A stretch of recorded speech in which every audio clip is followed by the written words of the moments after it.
This is week 5, day 3 of the Bible in a Year live podcast.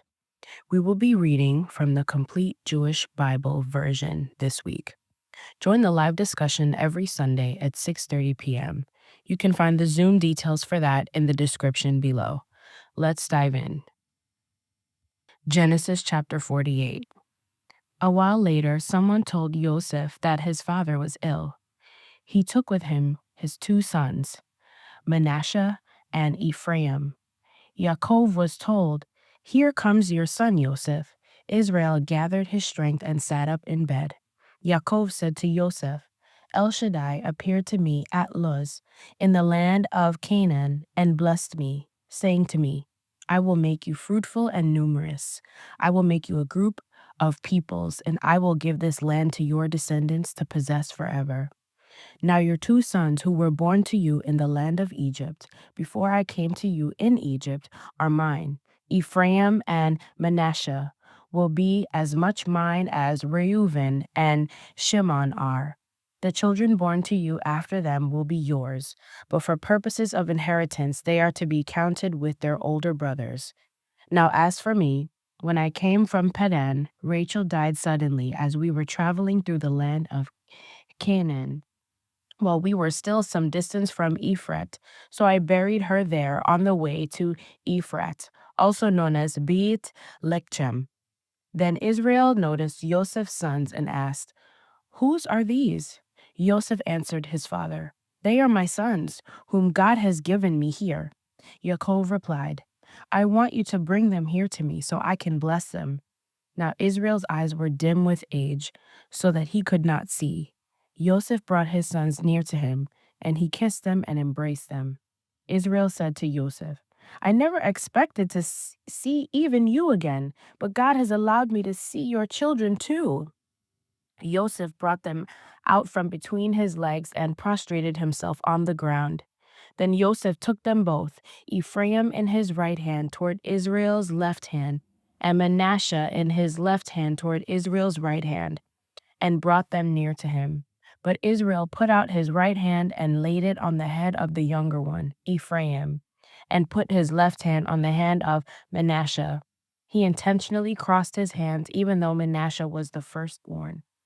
Then he blessed Joseph. "The God in whose presence my fathers Abraham and Yitzchak lived, the God who has been my own shepherd all my life long to this day, the angel who has rescued me from all harm, bless these boys. May they remember who I am and what I stand for, and likewise my fathers Abraham and Yitzchak, who they were and what they stood for, and may they grow into teeming multitudes on the earth." When Joseph saw that his father was laying his right hand on Ephraim's head, it displeased him. And he lifted up his father's hand to remove it from Ephraim's head and placed it on Manasseh's head.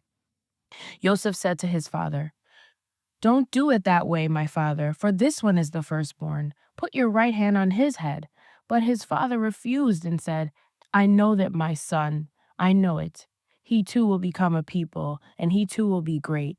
Nevertheless, his younger brother will be greater than he, and his descendants will grow into many nations." Then he added this blessing on them that day: "Israel will speak of you in their own blessings by saying, 'May God make you like Ephraim and Manasseh.'" Thus he put Ephraim ahead of Manasseh. Israel said to Joseph, "You see that I am dying, but God will be with you and bring you back to the land of your ancestors. Moreover, I am giving you a Shechem, shoulder ridge, share city of Shechem, more than to your brothers. I captured it from the Amori with my sword and bow." Genesis chapter 49. Then Yaakov called for his sons and said, "Gather yourselves together, and I will tell you what will happen to you in the Acharit Hayamim. Assemble yourselves and listen, sons of Yaakov. Pay attention to Israel, your father. Reuben, you are my firstborn, my strength, the first fruits of my manhood, though superior in vigor and power. You are unstable as water, so your superiority will end because you climbed into your father's bed and defiled it. He climbed onto my concubine's couch. Shimon and Levi are brothers, related by weapons of violence. Let me not enter their council. Let my honor not be connected with their people. For in their anger they killed men, and at their whim they maimed cattle. Cursed be their anger, for it has been fierce, their fury, for it has been cruel. I will divide them in Yaakov and scatter them in Israel. Yehuda, your brothers will acknowledge you. Your hand will be on the neck of your enemies. Your father's sons will bow down before you. Yehuda is a lion's cub, my son. You stand over the prey. He crouches down and stretches like a lion, like a lioness. Who dares to provoke him? The scepter will not pass from Yehuda, nor the ruler's staff from between his legs, until he comes to whom obedience belongs. And it is he whom the peoples will obey, tying his donkey to the vine, his donkey's colt to the choice grapevine. He washes his clothes in wine, his robes in the blood of grapes. His eyes will be darker than wine, his teeth whiter than milk. Zvulun will live at the seashore, with ships anchoring along his coast and at his border at Sidon. Issachar is a strong donkey lying down in the sheep sheds. On seeing how good is settled life and how pleasant the country, he will bend his back to the burden and submit to forced labor. Dan will judge his people as one of the tribes of Israel. Dan will be a viper on the road, a horned snake in the path that bites the horse's heels, so its rider falls off backward. I will wait for your obedience, Adonai. Gad, troop. A troop will troop on him, but he will troop on their heel. Asher's food is rich. He will provide food fit for a king. Naphtali is a doe set free that bears beautiful fawns. Yosef is a fruitful plant by a spring, with branches climbing over the wall. The archers attacked him fiercely, shooting at him and pressing him hard, but his bow remained taut, and his arms were made nimble by the hands of the mighty one of Yaakov. From there, from the shepherd, the stone of Israel, by the God of your father who will help you, by El Shaddai, who will bless you with blessings from heaven above, blessings from the deep lying below, blessings from the breast and the womb. The blessings of your father are more powerful than the blessings of my parents, extending to the farthest of the everlasting hills. They will be on the head of Yosef, on the brow of the prince among his brothers. Binyamin is a ravenous wolf, in the morning devouring the prey, in the evening still dividing the soul.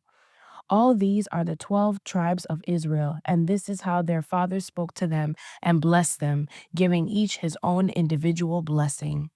Then he charged them as follows: I am to be gathered by my people. Bury me with my ancestors in the cave that is in the field of Ephron the Hittite, the cave in the field of Machpelah by Mamre in the land of Canaan, which Abraham brought together with the field from Ephron the Hittite, as a burial place belonging to him. There they buried Abraham and his wife Sarah. They were buried Yitzchak and his wife Rivkah. And there I buried Leah, the field, and the cave in it, which was purchased from the sons of Het. When Yaakov had finished charging his sons, he drew his legs up into the bed, breathed his last, and was gathered to his people. Genesis chapter 50. Yosef fell on his father's face, wept over him, and kissed him.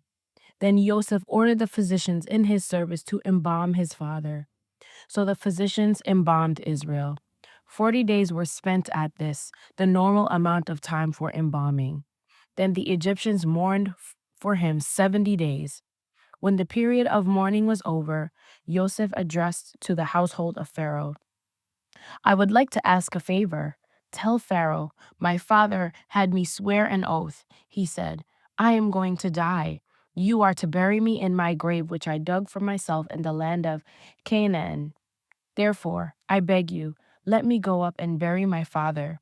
I will return. Pharaoh responded, Go up and bury your father, as he made you swear. So Joseph went up to bury his father.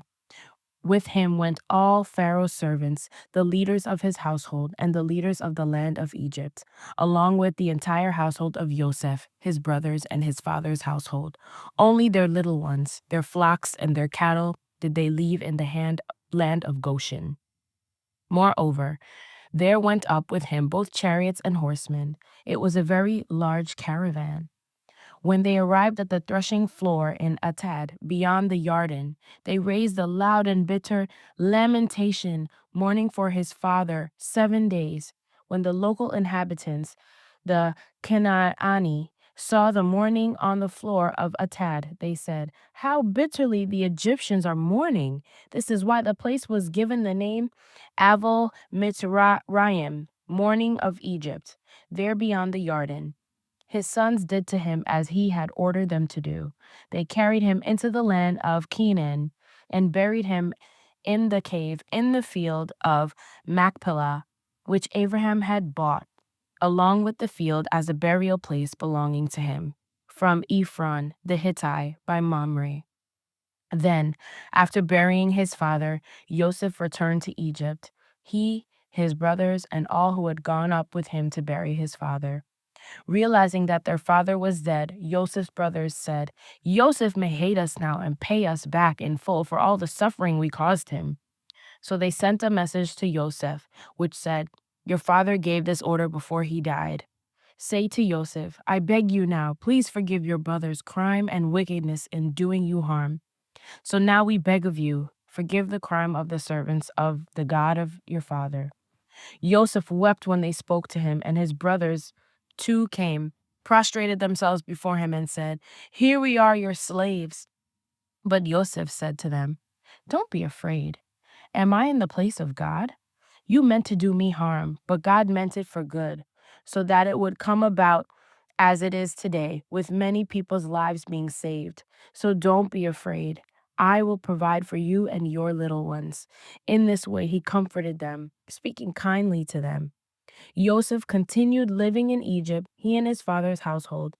Joseph lived 110 years. Joseph lived to see Ephraim's great-grandchildren, and the children of Manasseh's son Machir were born on Joseph's knees.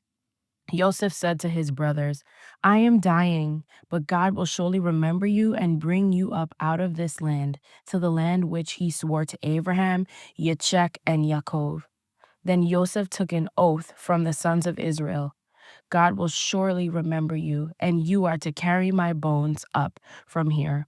So Joseph died at the age of 110, and they embalmed him and put him in a coffin in Egypt.